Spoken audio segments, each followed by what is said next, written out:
సంబంధించి సుమతి మనం వార్త చెప్పబోతున్నాం. నిజంగా మనుషులు ఒకరిపైన ఒకరు కక్షలు ఎందుకు పెంచుకుంటారో అర్థం కాదు.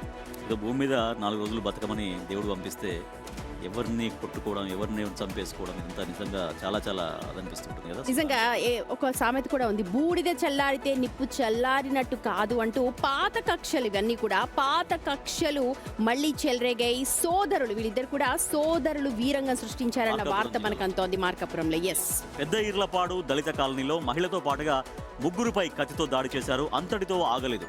వారు పోలీసులకు ఫిర్యాదు చేయడానికి వెళ్తుంటే మాపైనే కేసు పెట్టడానికి వెళ్తారా అని దారి మధ్యలో వారు వెళ్తున్న బైకును కారుతో ఢీకొట్టారు. వారు అక్కడే పడిపోగా కారు స్తంభానికి ఢీకొట్టింది. చూడొచ్చు విజువల్స్ లో. ఆ ప్రమాదంలో ఒకరికి కాలు విరిగిపోయిందట పాపం, మరొకరికి తీవ్ర గాయాలు కూడా అయ్యాయి. వారిని ప్రభుత్వ హాస్పిటల్ కి తరలించారు చికిత్స కోసం.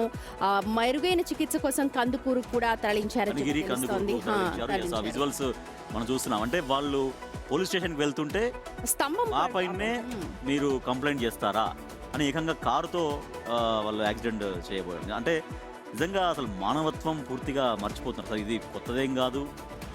అన్నదమ్ముల మధ్య కుటుంబాలవి చూసినాం, పెద్దవాళ్ళలో అలాగే ఉన్నాయి, ఎక్కడ చూసినా కూడా అలాగే కనిపిస్తూ ఉన్నాయి. కానీ నిజంగా చాలా బాధాకరం ఇదంతా. నిజమే. అంటే కక్షలు లాస్ట్కి ఏంటంటే ప్రాణాలను తీసేస్తుంటాయి కదా. దానివల్ల ఒరిగేది ఏంటి?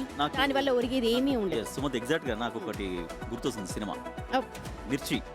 చాలా బాగుంటుంది. అంటే ఈ కక్షలు, చంపుకోవడాలు, నరుక్కోవడాలు ఎందుకు అంటూ ఆ హీరో పాత్ర మెసేజ్.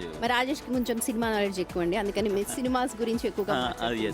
కాకపోతే నిజమే, అది చాలా మంచి మెసేజ్ ఓరియంటెడ్ కాబట్టి. తరతరాలుగా ఉండేటువంటి కక్షలు దాంట్లో ఫుల్ స్టాప్ పెట్టి, అంటే అది సినిమా కావచ్చు బట్ ఒక మెసేజ్ అటువంటి నిజంగా పనికొస్తాయి సమాజానికి.